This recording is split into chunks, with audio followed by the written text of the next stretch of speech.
Hello and welcome to Season 2 of the Soccer Coaching Podcast. I'm one of your hosts, Scott. And I'm your other host, Mark. In each episode, Mark and I will discuss the key topics that impact on football coaching in the foundation and youth development phases. We will share our thoughts, ideas and experiences, and whenever possible include guests so we can get their insights and opinions too. Thanks for listening and we hope you enjoy this episode. Hello Mark, how you doing? Very good. How's things? Yeah, very good indeed. Thank you very much. Getting in the Christmas spirit? Getting there. Yeah, we're getting close now, right? Have you got my present yet? No Christmas present this year. It's still in austerity measures. Actually, let's not talk politics. Austerity is over. Let's not talk politics. You've got yourself enough trouble already, haven't you? Yeah, exactly. Let's focus on football. Sorry, and that's Christmas. Controversial. Yeah, good man. Okay, but everything's okay? Yeah, pretty good. Yeah. Looking forward to Christmas now. Yeah. Having a break, getting away for a little bit. Yeah. You are actually jetting off, aren't you? Yes, Lanzarote for a week. Yeah. Taking the boys for some warm weather training. Warm training, yeah. Superb. Yourself? Home, I'd be home, but looking forward to it, a bit of a break. So got the bit between Christmas and New Year off, so it'd be nice having a bit of break. It's quite a long break on the football front as well, right? It is. A lot of it finishes this weekend. Yeah. And then doesn't start until I guess early January time, and matches are not till mid-January. Yeah, it's like 3 or 4 Saturdays, isn't it, in between games? We had a relatively quiet last week or two as well, so it feels a bit. What are you going to do? I don't know. I'm sure I'll find some football-related thing to do. Yeah. There's a lot on TV, mate. Exactly. Don't worry. They'll make up. You can get the pools in and rewinding, going, checking out all the incidents. I had the boys last night moaning about that. Anyway, I actually can't believe it's taken us to, I think, the 28th episode to cover this topic. Yeah, I know, yeah. Quite surprised. We've said about it a few times about doing this one, and it's kind of, for some reason, we have not been brave enough to pick it up, but now is the time. Yes. Yeah? Yes. I think we've mentioned it, before we can give away what we're going to talk about, we've mentioned it a fair amount in different podcasts. Yeah. But we haven't gone into detail, right? Yeah. And this is the one. Right. Okay. So we're going to talk about the importance of working with parents and that parent relationship. Yep. Yeah, and look at some of those conversations and some of the reasons why it's important, some of the challenges, and maybe some of the ways in which, as parents, we've messed up in some ways, and also as coaches, how we've managed our situations or our relationships with the parents that we've worked with. Yep. Sound like a plan? Yeah. So we're going to look at it from a parent's perspective and then from a coach's perspective, maybe. I think if we're honest about our own situation first as parents, maybe that will make us seem less patronising when we start telling people what we think everyone else should do, knowing that we've made all the mistakes ourselves first. Yeah, for sure. As parents. Yeah. Yes. So go on in. What are you like as a parent, Mark? And bear in mind, I do know you.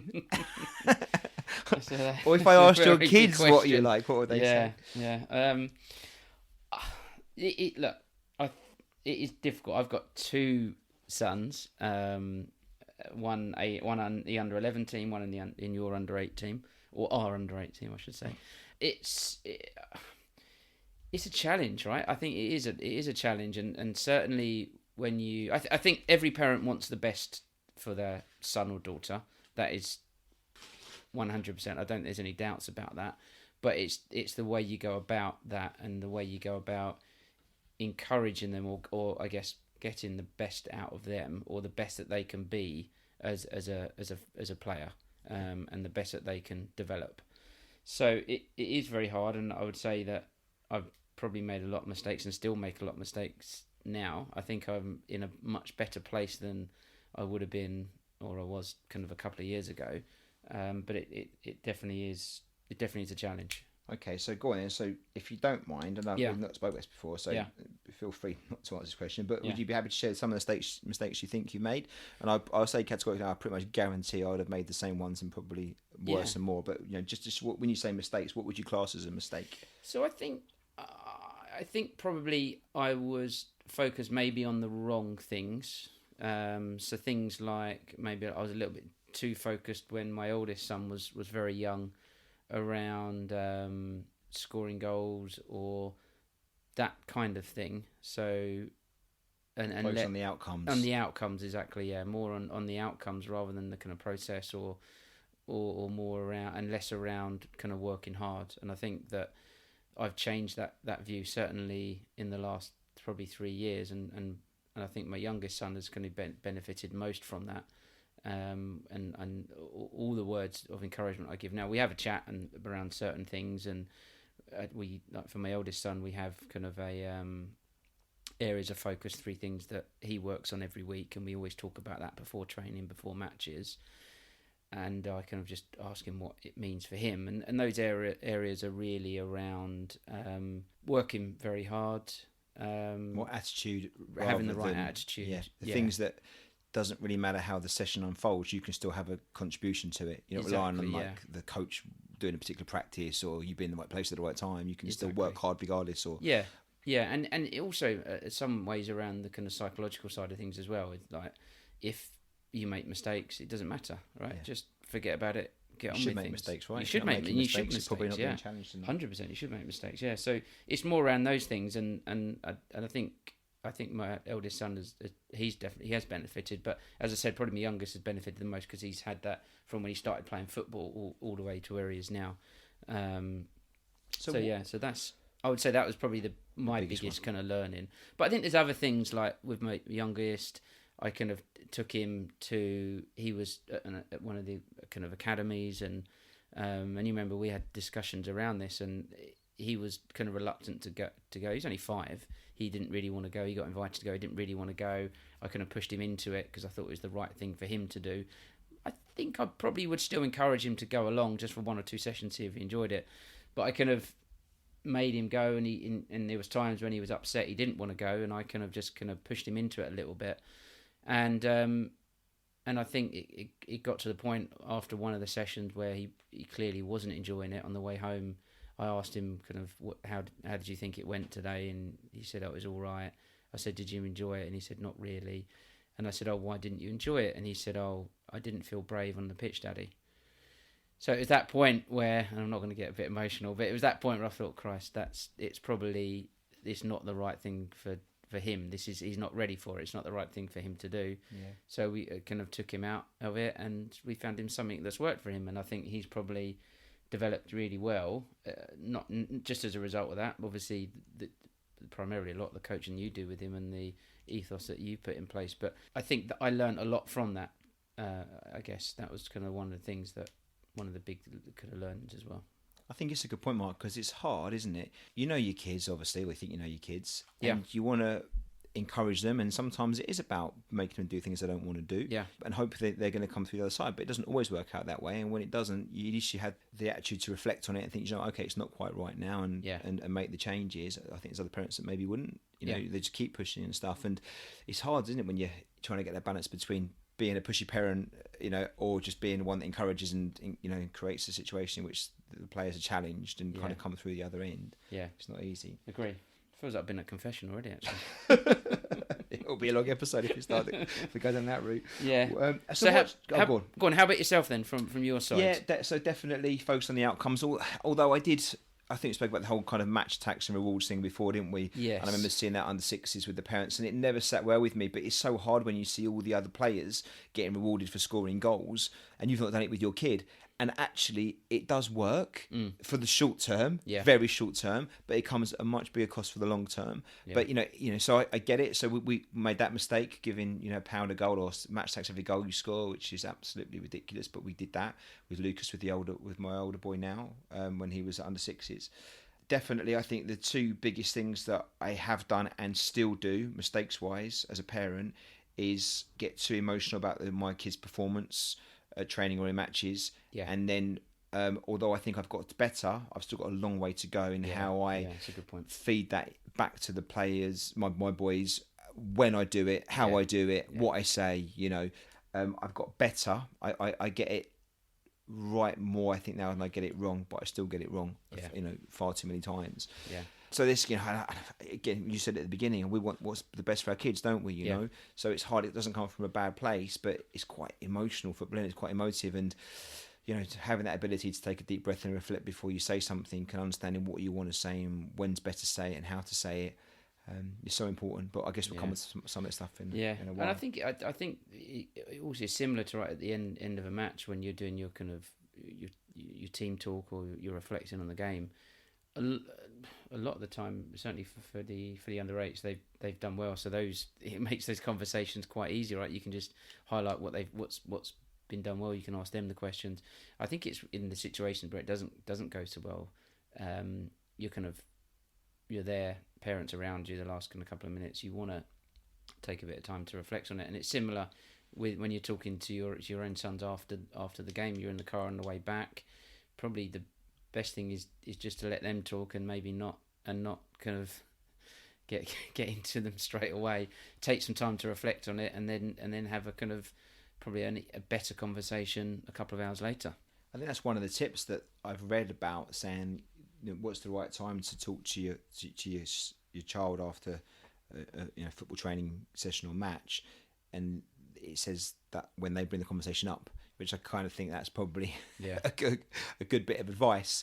I'm not sure, depending on the kids you got, some kids might not mention it at all, so you might get frustrated, you want to get this out, but that's probably a good starting point. Yeah. It may not work for everybody, but actually if they bring up the conversation first, then you know how you did it. But so before we go on to kind of about maybe looking at why the whole parent situation is important, obviously we spoke about some mistakes we made. Just for you personally, what's changed then? I mean, obviously with the older boy and now the younger boy, but in that period, what's changed, and what's led you to move away maybe from being less focused on the outcomes and maybe not so pushy in a positive way and communicating better? What's brought that on? Yeah, I think it's a good question. I think probably it's more around probably reading things and your experience, right, of what works, what doesn't work. And if you think about what works almost for me in life and outside of football, in like work or anything you do, I think working hard, first and foremost, work hard. And that's the messaging I give now is work hard. And then whatever happens after that. You might not have a good game, you will make mistakes, same as work. You sometimes make mistakes, sometimes things don't quite turn out how you want them to, but if you've tried your hardest, then I think you can stand back and say, look, I tried my hardest here, it didn't quite pan out that I wanted to, but let's go again next time. And I think that's the kind of philosophy I like to kind of to give now to my sons. And I think it's just, I would say it's probably just experience and education more than anything, I would say. Totally agree.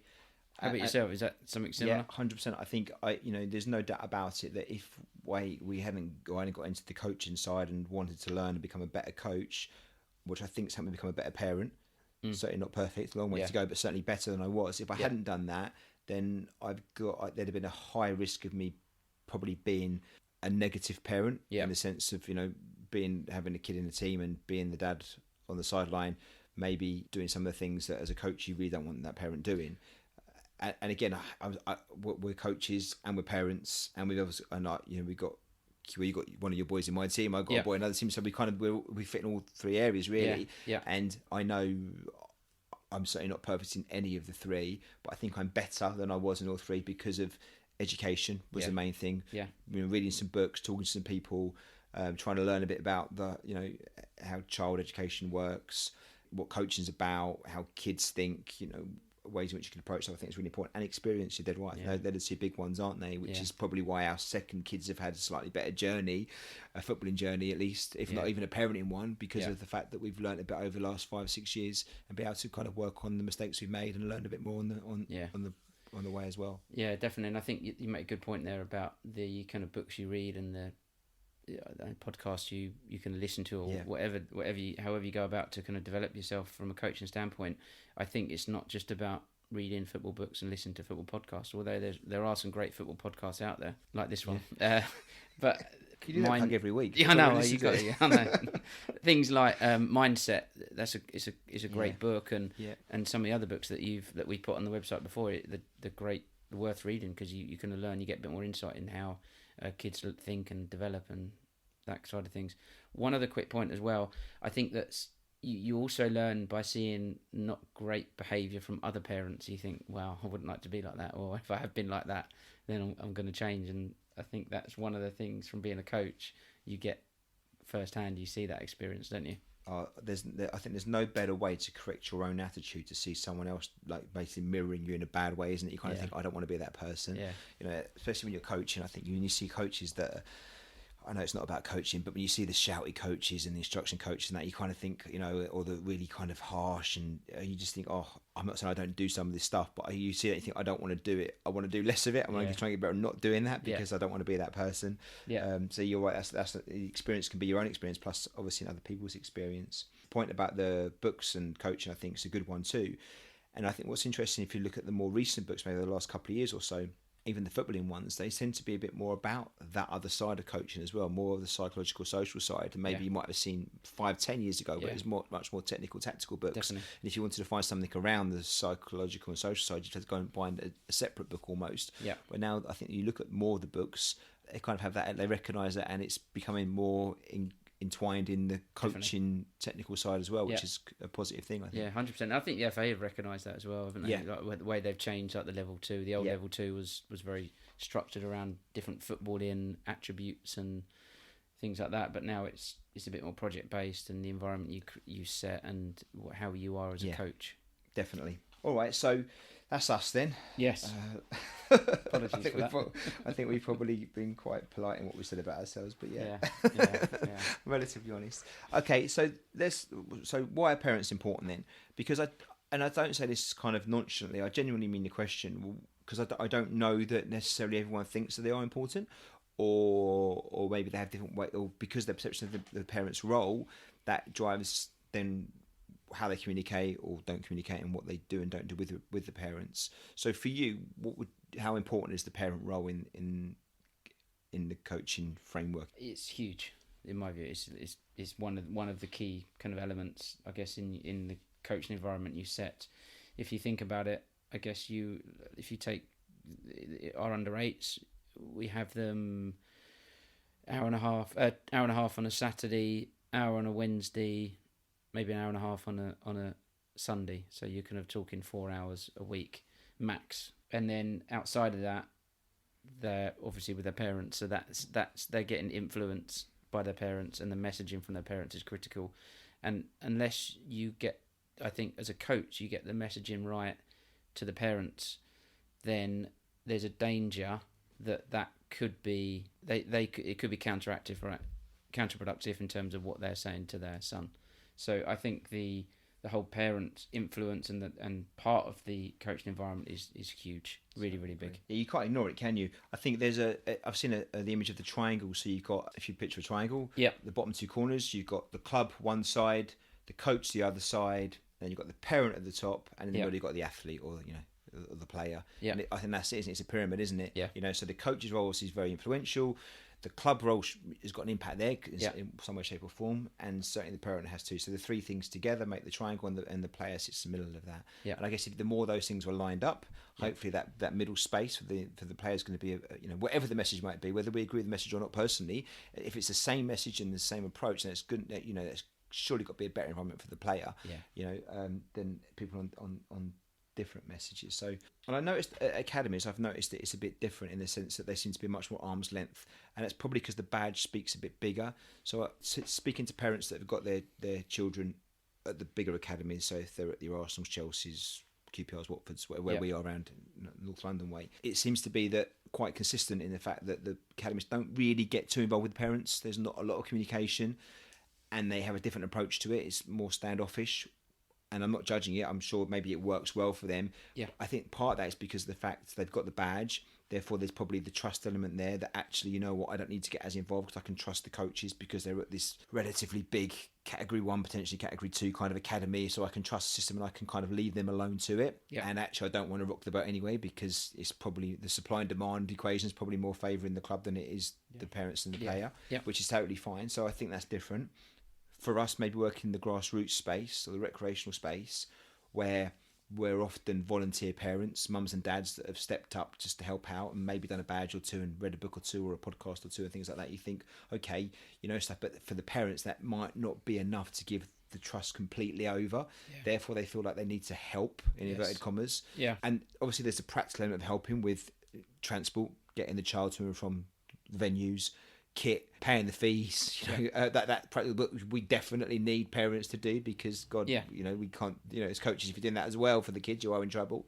But then the bit you make, which I think is the really important part and as important, is the messaging, isn't it? Yeah. You know, what messages the kids get away from you. If there's 4 hours a week of our time, there's 164 hours a week of parent outside of us time. Yeah. And it's not just talking about what they're going to do with regards to the football and the message they're getting from the coach and the club, but also just more messages about the attitude, behaviour, listening, that coachability stuff. Yeah. You think that's so important too. Whether they're getting enough sleep, whether they're getting the right kind of foods just to give them the right energy and things. That it's all that stuff that can have a massive impact. So don't know that you can't, especially in the grassroots space, you certainly can't ignore the parent role. And in anything, I think you've got to embrace it and maybe try and find ways in which you can help use it to your advantage, which gives the player the better experience. Yeah, I agree. I think it's a very, very fair point. I think the parents, to me, almost need to be part of the development process. So what you're doing, they need to be part of that process. Because if you've got, for example, a philosophy, and I think we can talk about this in more detail, but if you've got a philosophy whereby you rotate all the players every week and you've never communicated that to the parents, the parent is giving the message to their son or daughter that they're a striker, you need to be playing up front, you need to be scoring goals, then it's going to be problematic, right? There's going to be a clash at some point. So I think they need to be part of that development process with you. I think the key point for me is how much information do you give to parents, and I think I've seen very different approaches to this. I've seen some coaches that have given too much information to parents, and then I've seen other coaches that literally give no information to parents. Yeah. So I think you need to find that right balance, that's right for you, but also that's right for the parents, that keeps them engaged in the process and understanding what you're trying to do week in, week out, and ensure that they're trying to give the right messages. Because one thing you can't tell the parents what to do, right? At the end of the day, that's one thing. As much you want to as a parent, can you? No, that's exactly. Right, and you shouldn't tell how to parent. No, 100%. I think you're dead right. Your comment then reminded me of something. Do you remember when you go on some of these work courses? One of the things that always comes out is, but you can get those images where you look at it and it's kind of two pictures in one. Yes. And you might see one, and you might see the old lady and the young lady, or something else, or whatever it might be in the same picture. There's quite a good one actually I saw on Twitter the other day, and it was like from one angle it looks like it's three rectangles, from the other side it looks like it's four. So this person's seeing three, this person's seeing four. And from a parent's perspective and a coach's perspective, you may see football in just two different ways. Yeah. But how do you know? Yeah. It's not like you just don't know. So as a parent, you're thinking you're giving this wonderful, great advice to your kid about go and score the goals and get up front and do, you're a striker thinking that's what I need to say because I think that's right. And then you've got the coach thinking, no, actually my philosophy is, I see footballers, play everywhere and it's about the process rather than the outcomes and things. And you could argue either way. For one, it doesn't actually matter, but the problem is really the fact that you're just not having the same, you're not seeing the same picture. So if you're the coach with that philosophy, it's really important that you can get that image across to the parents so they can see the same as you, or vice versa, whatever it might be. And I think sometimes it is just that. It's not the fact that I don't believe there's many parents out there that deliberately go there to try and sabotage certainly not their own kids' experience, but the teams or the other coach really. However, relationships do break down quite frequently, don't they? Just because I think it's the vision that the parent has compared to the vision that the coach has, and maybe there's just been some mis-sharing of how communication on how they want to create that vision and achieve it, or actually they just don't buy into each other's visions. Which again, that's probably okay as long as then you just make the move in the most pleasant way possible and make those changes. Yeah, I thought it might be useful then. Just as the next phase, we'll start looking at solutions and things we may have done and seen work.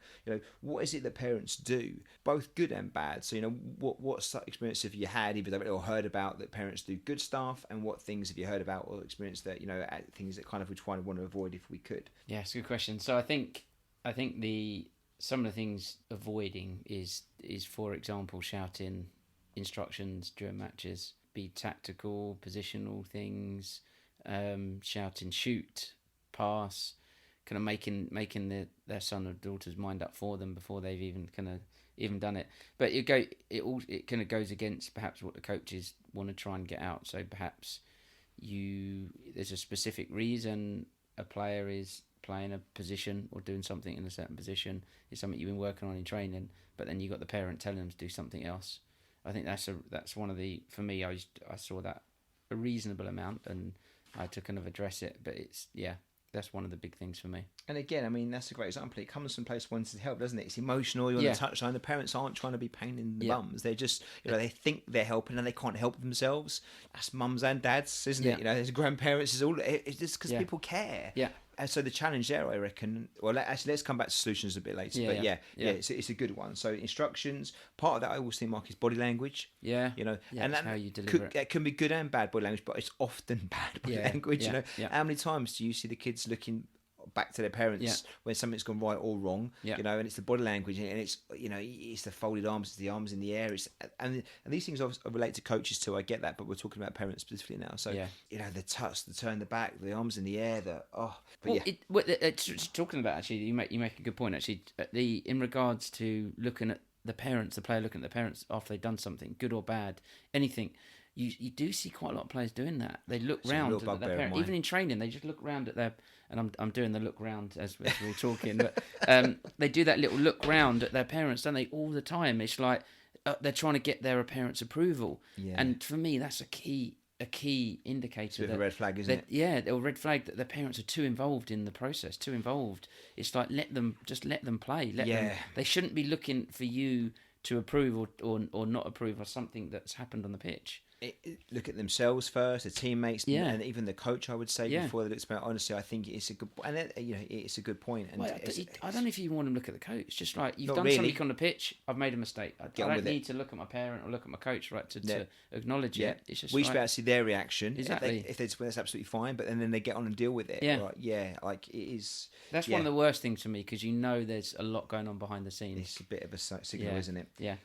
Another thing is actually negative comments. Yeah. Oh my gosh. And it's funny because, again, we've got to be careful. And I'm sure every team's got parents like this. And again, some of the parents from our older boys' teams is that they're lovely people, really nice people, and their kids are cracking football players. But I mean, I'll quote a comment. I don't mind saying it. And he's a fantastic player. And I think on the game we played at the weekend, he missed his first couple of chances, and his dad was shouting out to him, "You're back in the under sixes. You missed, Scott. You can't set your chances. You're going to go back on sixes." And it was just, and he was saying it. It wasn't saying it seriously. He was kind of, I think he was embarrassed the kid had missed his chances. Now this kid's a fantastic player. You watch the Premier League; these guys miss chances. He's not like and actually went on and scored a wonderful goal, not too much later, kind of thing. But you just think. And it's not the dad coming from a nasty place or trying to be mean. It's just that's their way of dealing with it in that moment. But it's so unhelpful. But it's so unhelpful to the player and everything else. And I know the kid went on to score a goal, but they didn't score a goal because his dad was shouting out going down sixes. He was going to do that anyway. And and although he will remember the goal that he scored, I'm sure he's also going to remember the comment that was shouted out to him. And you think, I use that as an example, but that's not the only one. There's lots that goes on. Yeah. But how much more powerful would the message been? Great, you got in that position. Well done. It's going to come. Keep going. You're going to score. It's going to come. Chances. The goals will come. You just relax. Just be positive. Smile. Relax. Definitely. But I think back to the education, the experience bit. I don't think that would have been me, but you can see how parents get there, can't you? Yeah. If they've not kind of read a book or been on a course and they've just all they've got is their own experience of growing up through football themselves, or not possibly. So I do get it. It's frustrating, but I do get it, and I just feel a bit sorry for the kids that are on the receiving end. So here's a question. I think this is a tough one to answer, but you have parents. Some parents played football, no football. Some parents are not into football, might be into rugby, another sport, or not into sport at all, but their son's into football. Do you find it harder to deal with the parents that understand football and have played football in the past, or the ones that just don't really understand football, never played it, from your experience, or maybe you haven't had that? No, it's a good question, and I think from my personal experience, on balance, it actually doesn't make a difference. We had kids of parents that have had nothing to do with football at all ever, who have been fine, and some who have been overly involved in not so positive ways. I've had other parents that kind of have played a lot of football over the years and are great, and also can be a bit challenging. I think the way to kind of almost separate the parents, if you wanted to, is a little bit those that are kind of not involved at all or over involved. It's almost like that. And you kind of think, you know, and when I say over involved, I mean, I guess that's when they're involved in ways that's not helpful. You almost want to, you kind of think you got the parents that either aren't involved at all, and that cannot be helpful as well sometimes, because you need a bit more out of them, and you've got those that are almost over involved. What you really kind of want is a middle ground, don't you, where the parents are involved but not over involved, but hopefully with the same approach to what you're trying to create as well, and buy into the philosophy and things you spoke about before.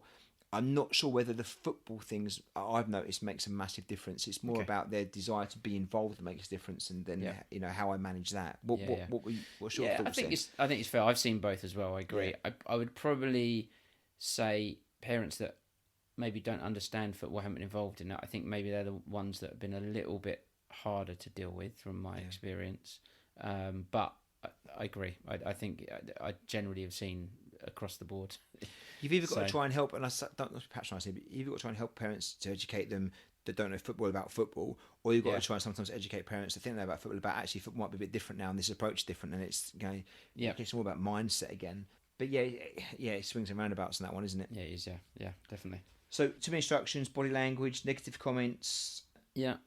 For me, so some of the things that parents do that I can find a little bit frustrating is like equipment, like not having water bottles and base layers, gloves, just things that just kind of help the players. And again, I'm not nitpicking here, but just the basic stuff. Again, I think is important. Yeah. You go out there and it can be quite cold this time of year, and you know, and don't get me wrong, some players are fine with it, but then I know that little Jimmy doesn't like the cold too much, and yet they've turned up and they've got literally a t-shirt, shorts on, like these Brett playing in the summertime, no base layers, no gloves, no nothing. You're like, and he's going to struggle through the session because he's just not going to be warm. We'll keep him going and we'll try, you know, but you just think, oh, come on, help us out a little bit here. So it shouldn't really be the coach's job, but you want to make the best for the session, so you do what you can. And that's nothing compared to some of these other issues, but it's one of those things that can be a bit of a totally agree. where parents can not be useful. And also things like putting the goals up, right? I think we're quite lucky with the under 8s, and under 11s are very good as well. But it's also it's getting the parents involved in the day to day, or the task that you need help with on either match day or training, which you can get involved in, and just saves you time. It allows you to focus on the more important things, I guess. Definitely, I think that's one of the ways which parents help a lot. Organising events and stuff, you know, doing some of the administration things can be really useful. Yes. Obviously, engaging in extra training opportunities. Again, you know, if your parents, that's been, I mean, from my experience here, I'm thinking about stuff that we've asked parents when they've stepped up, you know, pretty much every time, or at least most of the times, which has been really helpful for doing the futsal sessions on a Wednesday, or doing the league games on the Saturday when we played the futsal league games, the administration, the kind of social events, asking for getting extra training on top of those kind of things. I think, you know, parents do a lot, and we can focus sometimes on things that can be a bit frustrating, but actually, you know, we still ask quite a lot, and most times most parents step up and deliver. I agree. Okay. Just on one positive thing that I would say that I've seen is just that general encouragement from the touchline, in terms of, be it working hard, or even little tips that I know that I remember when I was running my oldest son's team, and there was little things that when I used to give bits of feedback to the players in player reviews, and we've spoken about this before, and I've seen some of the parents actually mentioning this during the game. So I know one parent used to talk to their son about body shape a lot, and they used to do work on their body shape outside of our training, and then during the match they'd be shouting, "Jimmy, body shape," and just little reminders, which I thought was quite good, right? Because it's not really an instruction. It's not an instruction. It's not negative. It's just a kind of little bit of encouragement supporting exactly. Which I thought was quite good, and it's obviously clearly something that they've spoken about outside of football, outside of the training sessions and things like that. So that's a good point, actually. You know, I guess if you've communicated, we'll come on to this now. Maybe there's some ideas in which you can work with parents. But I guess if you've communicated what you're working on, which is one of those things you could do, you know, and if you've got a parent that's buying into it, understands it, and then they're reinforcing that on match day and training, that's a good way to get involved, definitely. Isn't it, Rutch? Rather than, and also they can then see the game through that perspective rather than the results. Totally. Okay, so should we look at? So we spoke about us as parents. We spoke about why parents are important. Some of the things parents do, good and bad. Should we talk about some of the ways in which, you know, you can possibly work with parents that hopefully will make the whole process and that triangle with club, coach, parent a bit smoother and things. Some of the things maybe we've tried ourselves, we've heard about that might work. Definitely. If you had a top tip then about working with parents, have you got? Am I putting under pressure here? Or yeah, you have. Yeah. So look, I would just say some ideas, really. It's never going to be perfect. I think you got different personalities and you're different people you're dealing with, and so it's never going to be perfect. So there's always going to be things that come up. There's a process you can, or it's a process to follow, or there's things you can do to make life easier for yourself as a coach. So for me, I would first and foremost get the parents as part of your development process from the off. As soon as if you're taking on a new team from under 5, under 6, if you're taking on a team at under 14, get them involved in your process. So be clear as a coach what your development process is. We've spoken about philosophies, we've spoken about environment before, we've spoken about if you, for example, you want to rotate all your players, equal game time, all of these things. Know what they are, how you're going to be going about these things, what your process is as a coach, and share that with the parents. Would you do that in a document, or would you do it in a meeting? What do you think is the most effective? So I've never done it as a meeting, actually. I know other parents have, mostly because I don't like talking to parents. Yeah, right. Mostly, I think they wouldn't come to your meeting. You probably wouldn't come, unless it's down the pub. I think for me, it's just about time. It's getting them to commit an hour. Whereas if you can put a document together using WhatsApp to share what's going on and something that you do very well that you can talk about, I think it's just great to have them part of the process. One of the things I've done, and we can put it onto the Twitter page, is have a parents' code of conduct. I've spoken about that in the past. I had a players, parents, coaches code of conduct, and it was just a one-page Word document with the things that we want the parents to, myself and my assistant at the time wanted the parents to do. So things like encourage and support their son, clapping good play and effort, support positively, expect mistakes to happen. When they do, offer encouragement, not criticism. Parents not to give tactical or positional advice to their son. It's going to be provided by the coaches. Appreciate good play from both teams. Remember this, and I've done this at under 10s. Remember this is under 10s. It's non-competitive, and the players play for fun.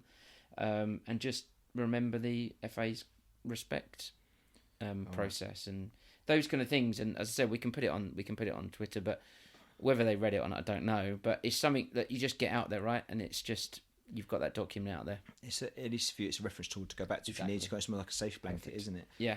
It's not non-competitive though. It's not non-competitive. yeah. Never is. My only, I think that's great, and I totally agree with everything you said. The one thing I think we sometimes forget to do or include in these documents or in our meetings is the why. Yeah. And I think that can be the difference, because that if you really want to change or influence a parent's vision of what's best for their child, telling them what you're doing is one way of going about it. Yeah. And they may well buy into it and see it, but they may not. If you tell them why you're doing it as well, you may just get a bit more buy-in.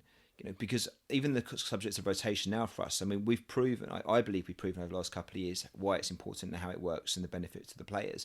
But I've banged on about doing it and the reason why, and I still know there's a little bit of, to be fair, the parents are great, but I still know, they wouldn't mind maybe if we had a goalkeeper that played in goal, they wouldn't, at 7 or so, they might not mind too much if their player plays in 1 or 2 positions rather than 3 or 4, and I'm not having the guy totally understand it, and I've got to keep sending the message, but also keep sending the why. It's important. I've got to keep doing the why, because I think if I hadn't sent the message in the first place, but also the why, I would have had more challenge back, and rightly so, because I've not explained it well enough, and they might just see chaos and carnage on the pitch and hold on, what's going on, he doesn't know what he's doing, where hopefully they think, actually, do you know what, I get why we're doing it, and I get why it would be beneficial to my child in the longer term, even though right now it looks a bit bumpy and bruisey and stuff. So I think the why is so important. But the overall message is really around communication, isn't it? Yeah, definitely. And I think it's as coaches, it's how we communicate. I think it's what we communicate. I think it's when we communicate, and again, it's giving the why at the same time. And those things will make a massive difference. And it may be a start of season meeting or document, and that goes out to the players. But it may be, mine's probably about 2 or 3 pages. I'm not embarrassed by that. You, as a parent, I know you're going to care. You're going to get lots of time to stand on the touchlines, being freezing cold, maybe at training, certainly at matches, and you're going to get emotionally involved in the game. So asking you to read a 2 or 3 page document just at the start of a season, I don't think 20 minutes is not a big deal. Yeah. And being open to, look, please let me know if you don't agree with it. I want to know now so we can have a chat about it and stuff, not to have an argument, but just to discuss it so I can be really clear about what it says and why, and what, because I believe in it, because I feel like actually, you know what, I've educated myself over the last 5 or 6 years to have a strong opinion about this that I can justify. And if I'm wrong, then I'm happy to be challenged back, and then we can relook at it. But what won't work is me having this vision and you having a separate vision that's going to kind of fall apart over the next 6, 12, 18 months or whatever else. At some point, we're going to bash heads, and that the person's going to suffer is going to be the player. Let's be on the same page there. And you may not agree 100%, but that's okay. But let's just go with it. Accept the fact that these are the things, or not if you don't want to, but make that decision now rather than later. And let's have the smoothest journey as possible, because there's no doubt about it. I always said at the beginning, what's going to help your child the most is the 3 elements being on the same page. Totally. And if that's not this book, then find another book, because you want to be on the same page. Because otherwise, even if if you buy into rotation but you don't like my style of coaching, then you've got to have to go somewhere else, because it won't work. You've got to find the right place. And we don't want to lose anybody, but actually the most important thing is your child gets experience in which all the 3 key elements are joined up. Yeah. And so I guess the question is, how much information do you share? How much if you share too much information, I think it could be a little bit problematic. But how much information do you share with the parents? Because I think it's probably fair to say you do it fairly well. You don't know what they say behind your back. No, I was going to say. But with you, I'm preaching to the converted. I know you're right with it, but that's right. Jeez, but you are conscious that you send things out. Yeah, and I think when we did our older children a few years back together, my worry is bombarding people was too much, so I didn't say enough. But then you get the problems of actually not being clear about what your vision is and what you're doing, and then you get parents saying, hold on a minute, this doesn't look quite right, this is what I was expecting, my player's a striker, or this is a bit chaos, and why are we changing position every 2 minutes, which again, and they're fair questions, because we were never clear from the outset, really, because you didn't want to say too much, you had your own vision, and also confidence. You kind of think, well, I know what I want to do, let me try it out and see if it works first before I start putting my badge on it a little bit. But I think second time round I was much more confident about, no, I believe this is the right approach for the longer term, and also I know what it will look like, good and bad, so I can give the parents heads up by saying, look, expect us to concede goals because we're rotating around players, expect keepers to make mistakes because we don't we haven't got a goalkeeper, which is fine, but these are the reasons why we're doing it. So expect it, because then you're not surprised when it happens. Don't get frustrated, even though we all do, but if we expect it, it's less frustration. And I think because to the experience again, because we knew what was going to happen, you can prepare the parents better, and keep reminding them that this is not adult football, and it's not about the results, and this is about development. And it's not, the result is not important, it just isn't the priority by any stretch when you're playing under 7s, under 8s. So basically you kind of share, and correct me if I'm wrong here, because I do read your messages, but you share things like philosophy. So what is the key information? Key information, yes, definitely the philosophy. Again, this is not going to be a 4-page document. My philosophy is basically just about creating a challenging but fun, child-centered environment. I mean, that's kind of it. It's not more complicated than that. Where the players make decisions, I would like to help create players that own the development experience and can make decisions in the moment. So not ones that are prescripted kind of things that I've taught them that they can learn in the game. Sometimes it's very game-based, but I've spelled that out. I spoke about rotation because that's a big thing.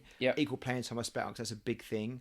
I spoke about recruitment because that actually adding players in and stuff, because I think that's a big thing. We run a tiered system, so we've got an A, B, and a C. We call red, white, and blue. I spoke about that and how players will move and about keeping it fair, because I'm putting it out there. I've got no crystal ball.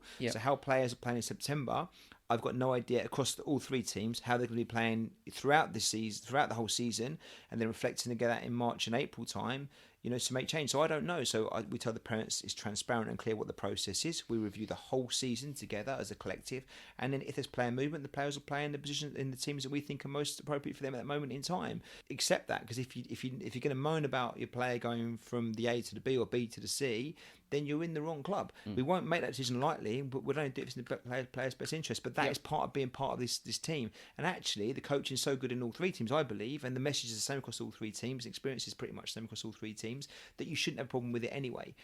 But we know reality is that no parents like player movement down.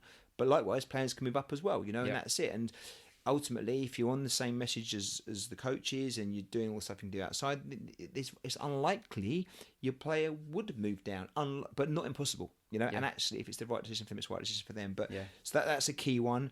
Also, one of the other things like awards. So end of season awards, you know, what's that going to look like? Because I don't think you should get to the end of season and suddenly start giving out managers awards and top goal scorers if players haven't known what that's going to be the outcome at the end of the season. So you tell them up front, okay, what's it going to look like, the award ceremony at the end of the season if you've got one. And I think we made a great decision last year moving away from the things I'm really pleased with what we did about our awards process last year. Yeah. And it'll be better this year. We were going to get the boys to make up awards and give it to each other. You know, so it's not going to be about what I think was the best player because it's so subjective. Yeah. It's certainly not about top goal scorers and that nonsense at this age group. It's going to be about, you know, work ethic, attitude, and the players will pick one. But at least it's spelled out at the beginning again. Now, if parents don't like that, that's absolutely fine. But then they're probably at the wrong team, and either I have to go, which if enough parents said it, then that'd probably be the right thing to do. And I someone else started a take petition. over. I was going to say, the campaign's out there. I thought coach's son of the year was a bit too much, to be honest, last year. Well, obviously my boy got all the trophies last year, but I thought that was fair, you know. But do you know what I mean? I think, but put it out there, and okay, is it too much? But then you don't, like, if you don't put it out there, you always leave yourself open to the fact that parents say, well, I didn't know you were going to do that. I didn't know you were going to, you know, when you say coach, your manager's son, what were you looking for then? Yeah. Our three values this season, our three values are respect over fun, that stays, but our three principles we're focusing on about outwork, outthink, outplay, that was in there, and what that means in practice and what it looks like. So it was a relatively long document, a couple of pages, but it's all in there. And my point, it's clear, you know. And one thing I heard as well, which I thought was good, is I think the FA said this. One of our FA mentors said this: don't just sit out at the start of the season and leave it. Revisit it again. So we brought a new player in, so they've seen it, which is great. But over Christmas, I'll be sending it out again. I actually did send it out a little while ago to do something else, but I'll send it out again, and little reminders. I ask for feedback, you know. And to be honest with you, I feel like I'm on the safe ground when parents say, you know, oh, why is little Jimmy playing left back again? You know, it's like, well, because he's going to do his turn back in front like all the boys do. Why is it he doesn't want to go and goal? Well, he's going to do his turn and goal. To be fair, we don't get this, do we? I think it's just accepted now. So it's not, these aren't problems, but I feel like, no, I've been clear from the outset and given the parents the why and also the opportunity to come back to me if they've got issues with it. And genuinely, I've not got a fixed mindset. So I genuinely believe that if someone said, actually, Scott, but what about this? And I hadn't thought about it, I'd weigh it up. And if I've made a mistake, I'd say, look, you know what, guys, on this one, I think I've got it wrong. How do we feel about doing this instead? You know, but given the fact we made so many mistakes with the older age group and had 5 or 6 years to learn since then, I think I've got most of it right at this foundation in the younger phases. Then, you know, most of it, not everything, but most of it. Yeah, I agree. Yeah, I think they're all good points, and I just want to come on to the actual players' development and how you share that information with parents in a minute, because we've spoken about it in the past. Point. Yeah. But a couple of other things that I've done in the past as well, and it's things like maybe asking parents to decide who's player of the week or magic moment. We do that with the under 8s as well. Get them involved in that process, so it's not just the pressure on the coach to make the decision, because I've had that feedback in the past, is like, why didn't my son get player of the week and all this malarkey. So that's one thing. I think the moving slightly away from the approach you mentioned on player of the year, which I think is great to have it all run by the players making the decisions. That's a great way of doing it. You could, and I've done this in the past, have parents awards. So I think I've had 2 parents awards, 1 player award, 1 coach award. So you take the focus away again from the coach making the decision. You're getting them involved, and I think that's another way of doing it. I get that. I'm not entirely convinced. I see it. My 2 issues with that is, one is, again, it's very subjective.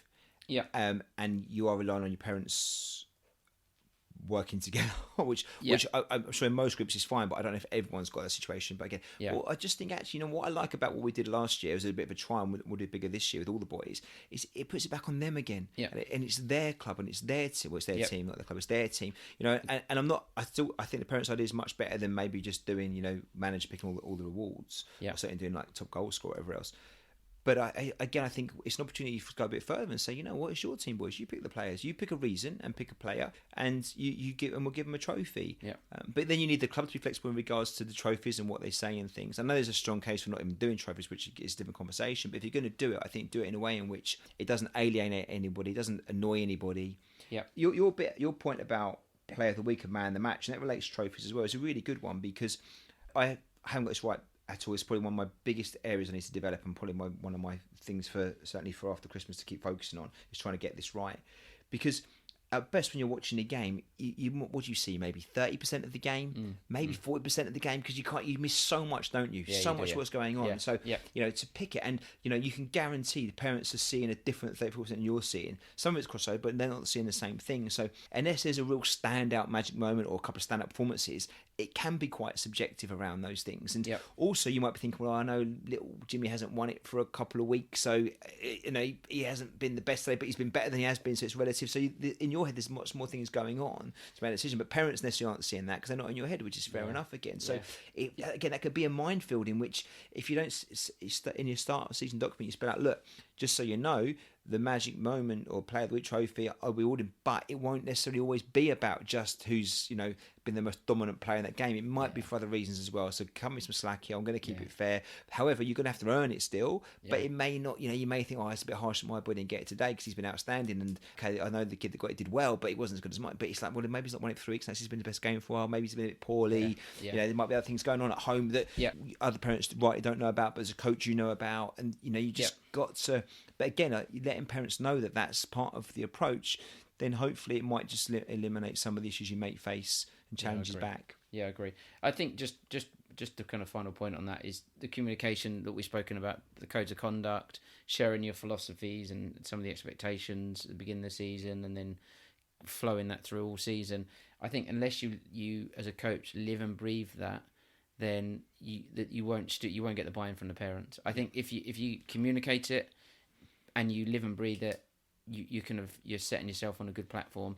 If you don't, right? You've got to be consistent with it. And even little things like if you're not organised, if you're not there at training and it's set up before the parents and the players get there, then they're not going to buy into your philosophy. If you turn up with one football on a Sunday, they're not going to buy into it, right? If you're playing your son as striker every week, they're not going to buy into it.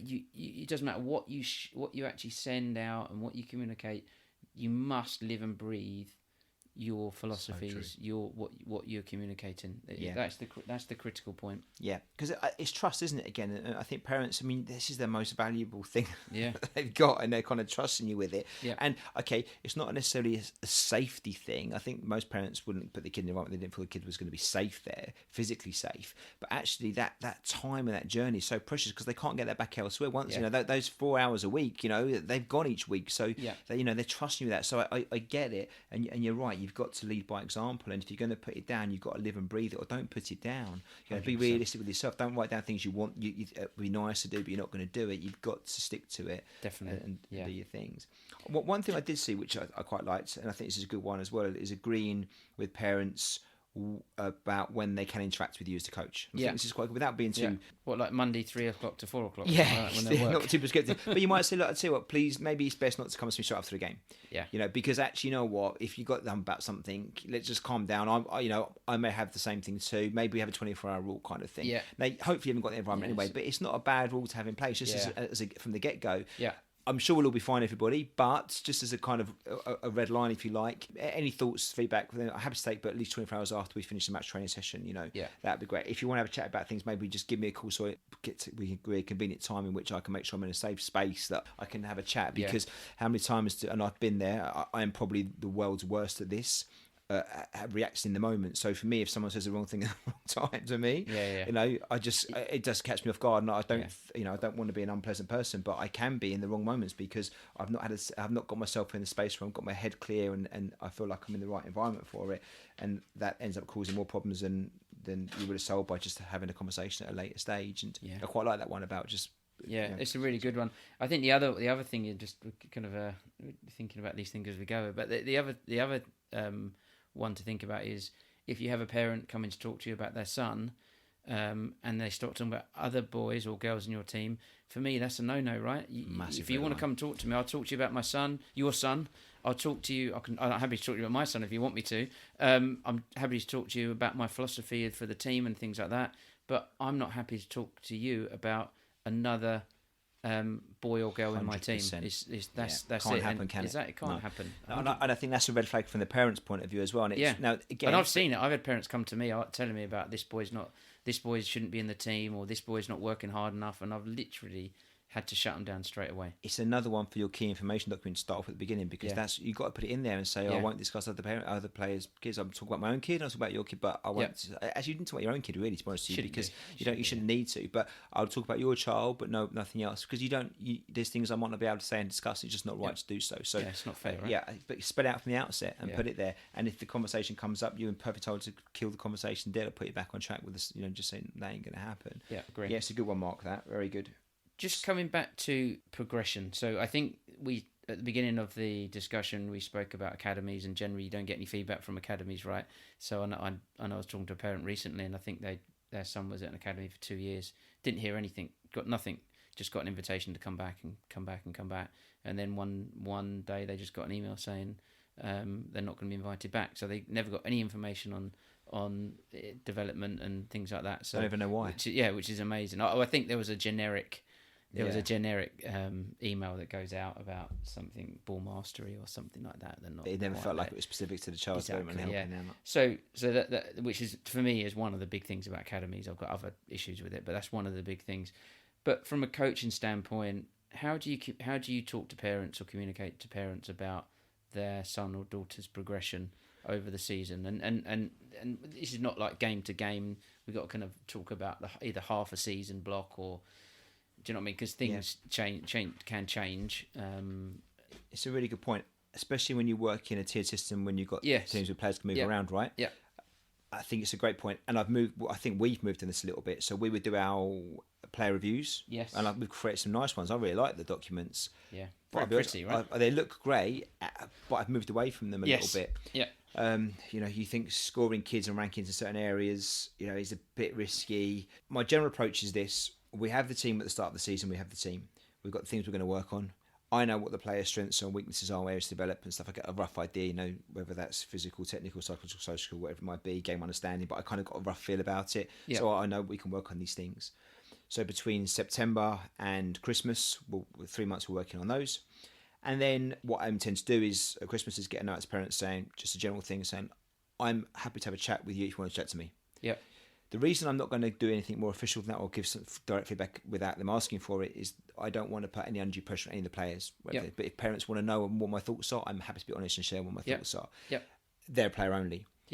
If they ask about movement, potentially up and down, whatever else, I will give my opinion about that as well. What I think, because it will be qualified in the sense that it's 3 months into what is another 6 months left to go. I don't see all the boys in other teams yet, so I don't know that. But right now, that's how I see it. I kind of know, what a strong, if you like, 18 boy looks like. Yeah. And I know really what maybe a less, able C team player looks like, roughly speaking, so I can kind of gauge where players are at. It's not an exact science because you might be superb at a couple of things, but really off on other things. So it's not an exact science, and we've got 30 odd kids to factor in, not just the 8 or 9 in the one team. But I'll do that. Parents might take me up on that, or they may not. But that would probably be a 5-10 minute chat or a phone call at an agreed time, and I'll give my honest feedback in a constructive, positive way. But comfortable in the fact that I've got a plan to work on that individual the best I can between now and say the Easter time to cover any kind of areas for development. But they've all got areas for development. Even the strongest players have got things to work on. 100%. These are 8-year-old kids, 7 or 8-year-old kids. But I think so it should be constructive and positive with a plan. But at least I've shared that with the parents, and we'll keep doing this. We'll keep working on the same things. Then and the parents know that then around Easter time, what we do is then we look at the players' progress over the whole season. So up to that point, with all our players, and then we'll start, if we feel like it's right, we might start trying a few players out in different, maybe try 1 or 2 boys up a little bit. If 1 or 2 boys need to move the other way, just to see how they get on, just to see, and they'll get a message from that as well. If they don't like it, I understand it, but we've been perfectly transparent about it. Exactly. We spell it out, and there's nothing, and it only be in the players' best interests. Yes. It's not about trying to strengthen any of the teams. It's not about that. It's about saying, actually, do you know what? If there's 2 or 3 boys, let's say in the blue team, that are really, really kicked on, worked hard, trained hard, done extra sessions, done their thing, and are ready to play at the middle team level, then they deserve an opportunity there. Yeah. If there's 2 or 3 players in the middle team that maybe haven't applied themselves or just aren't there, that are kind of more moved down to the other way, then that's where they'll go, because that's the right thing to do. I'm quietly confident, to be honest with you, if we're talking about our own little group personally, that right at this moment in time, I don't envisage any movement going down, if you like. I don't at this moment in time. That's not to say that 1 or 2 players haven't got some work to do, just to kind of make sure they cement their place in the teams that they're in. But that's all about being positive, encouraging, trying to do the right things. And we've got a fair bit of the season to go. And what I hope more will happen, and I believe this will happen, is we've got 1 or 2 players in the teams, whether that's the blue or the white team, that will potentially move up the other way. Yep. Because I think we've got a good coaching philosophy across all 3 teams, and I think the players have been coached well. They're doing extra sessions midweek and stuff like that. So that's the hope. But the communication is clear with the parents. Yeah. The process, and the opportunity to discuss that process as well. The reason I wouldn't go out and proactively give out the review sheets like we created before was the fact I don't want to put pressure on them. I just feel like, it should almost happen organically. Yeah. Hopefully we're doing a good job as coaches, getting the most out of the sessions. What they do outside of the training is really up to them. But, I've tried to encourage the fact that the players maybe do an indoor session with us, which most of our players do, plus maybe something else, which most of the players do. Yeah. And I think that, it's mostly if you're doing that, plus you got a half healthy diet and a good lifestyle and getting the right messages at home, you're going to be fine. Yeah. When you stray off that a little bit much, then maybe that's when you're leaving yourself a bit. So if you're not coming to training, if you're not doing the extra session, maybe, if you're not getting the same message at home, then those are the players that will probably be more vulnerable, just because it will show in how they're developing as players in comparison to the other 30 odd kids that are there that are kind of shifting that way, and it's all relative to the group. So no, I think it's fair. I think it's a good way of doing it. I think everyone has different ideas on how they would communicate in terms of progress. What would you do? Let me just ask you one question, just quickly. And so, if you've got a player perhaps that is maybe not quite, is maybe falling behind a little bit, or isn't developing as the way you would like them to develop, would you proactively speak to the parents and say, look, this is the situation, or maybe they're not doing an extra session during the week and everyone else is? Would you have that conversation, or would you still not have that conversation? It's a good question. I think it would depend on how far away they were drifting. Yeah. If they were worryingly drifting off the group, yeah, then I think I'd probably have to have a conversation. I wouldn't Yeah. want to, but if they were worryingly drifting, where you were going to games and one particular player was really struggling to have an impact at all, whether that was, because it might be something you might need to, because there might be something going on at home or something. It might be a reason you haven't seen that you just, but there's something that's not quite right there. We haven't had that, but that I think I would. Yeah. If it's just general progress, because we've seen ourselves how progress is not linear. Development's not linear, so that the players can have a flat week, 2 weeks, 6 months sometimes. Yeah. I'm not overly worried as long as it's not drifting too far. But what I would do is, like I say, have offer an opportunity in the window to be able to have the chat, and it's up to parents to want to take it up. And I think parents see their kids and they kind of get a feel. So I would imagine if I did that, there might be 1 or 2 that would come and have a chat, because either that's just the way they are, or the fact actually they might have seen that sometimes their players and maybe not quite on the same par as some of the other players at this moment in time.